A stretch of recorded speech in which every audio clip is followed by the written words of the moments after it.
ప్రత్యేకంగా ముఖ్యమంత్రి గారికి వర్గాల తరఫున నా తరఫున ధన్యవాదాలు తెలియజేస్తున్నాను. కడియం శ్రీహరి గారు.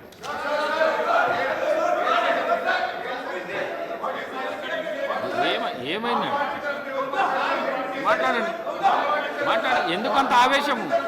ఎందుకంత ఆవేశం? ఇస్తా మాట్లాడండి. పోండి. మీ సీట్లలో పోండి. మీ ప్రాక్టీస్ మంచిగా లేదు.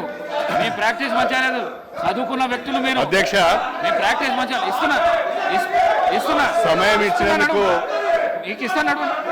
మీకు ప్రత్యేకమైన ఇప్పుడు ఇస్తాను. ధన్యవాదాలు అధ్యక్ష. శ్రీహరి గారు 1 మినిట్ నడు.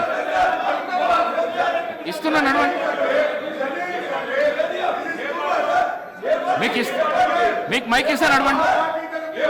మైక్ ఇస్తున్నా. మీకు ఇస్తున్నా. సబితా ఇంద్రారెడ్డికి మైకు కాదు. ఈ ఇష్యూ మీద మాట్లాడితే ఇస్తా, లేకుంటే ఇవ్వను. మాట్లాడండి. కడియం శ్రీహరి గారు మాట్లాడండి. 1994 జూలైలో ప్రారంభమైన ఈ ఉద్యమం 2024 జూలైలో వర్గీకరణ మీద మాట్లాడితే సుప్రీంకోర్టు ద్వారా ఒక చరిత్రాత్మకమైన తీర్పు వెలువరించి, ఈ తీర్పు ద్వారా దళిత జాతులకు సమన్వయం చేసే ఒక చక్కటి అవకాశం కల్పించినందుకు హరీష్ రావు గారు ఇప్పుడు సుప్రీంకోర్టుకు ప్రత్యేకమైన ధన్యవాదాలు. వారిని ఆపి మీకు ఇస్తాను. వర్గీకరణకు సంబంధించి అన్ని రాజకీయ పార్టీలు సంఘీభావం తెలిపాయి. గతంలో ఉన్న అన్ని ప్రభుత్వాలు కూడా శాసనసభలో ఏకగ్రీవ తీర్మానం కూడా చేశాయి. తెలుగుదేశం ప్రభుత్వము, కాంగ్రెస్ ప్రభుత్వము, బీఆర్ఎస్ ప్రభుత్వము, మూడు ప్రభుత్వాలు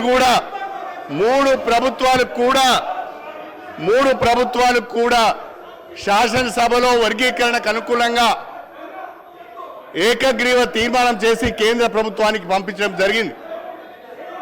దండోరా ఉద్యమానికి అన్ని రాజకీయ పార్టీల మద్దతు లభించింది. దండోరా ఉద్యమానికి సమాజం యొక్క మద్దతు కూడా లభించింది.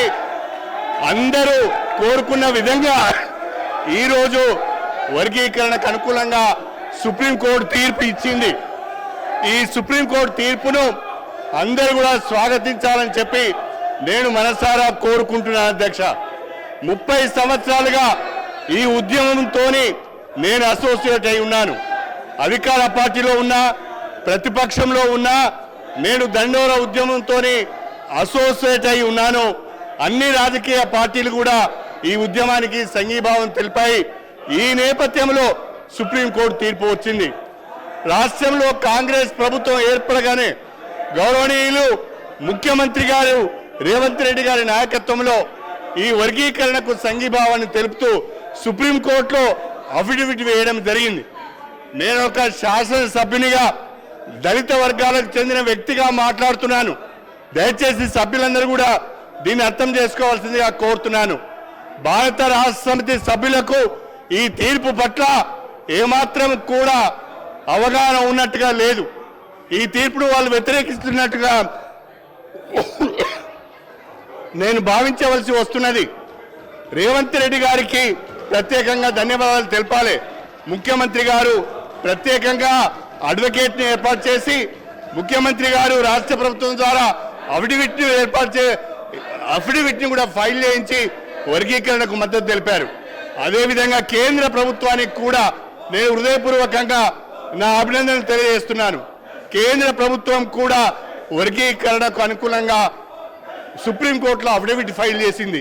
కేంద్ర రాష్ట్ర ప్రభుత్వాలకు వర్గీకరణకు అనుకూలంగా అఫిడవిట్లు ఫైల్ చేసినందుకు హృదయపూర్వకంగా దళిత జాతుల నుంచి నేను అభినందనలు తెలియజేస్తూ ఈ తీర్పును స్వాగతిస్తూ ఇవాళ ముఖ్యమంత్రి గారు ఏదైతే ప్రకటన చేశారో ఇప్పుడు ఇచ్చిన నోటిఫికేషన్లో రాబోయే నోటిఫికేషన్లో కూడా ఈ యొక్క వర్గీకరణకు సంబంధించిన తీర్పును అమలు చేస్తామని అవసరమైతే ఆర్డినెన్స్ను కూడా తీసుకొస్తామని చెప్పినందుకు ప్రత్యేకంగా ముఖ్యమంత్రి శ్రీ రేవంత్ రెడ్డి గారికి ఈ జాతుల పక్షాన ధన్యవాదాలు తెలుపుకుంటూ సుప్రీంకోర్టు తీర్పును స్వాగతిస్తూ ఈ అవకాశం మీరు నాకు ఇచ్చినందుకు ధన్యవాదాలు తెలుపుకుంటూ సెలవు తీసుకుంటున్నాను.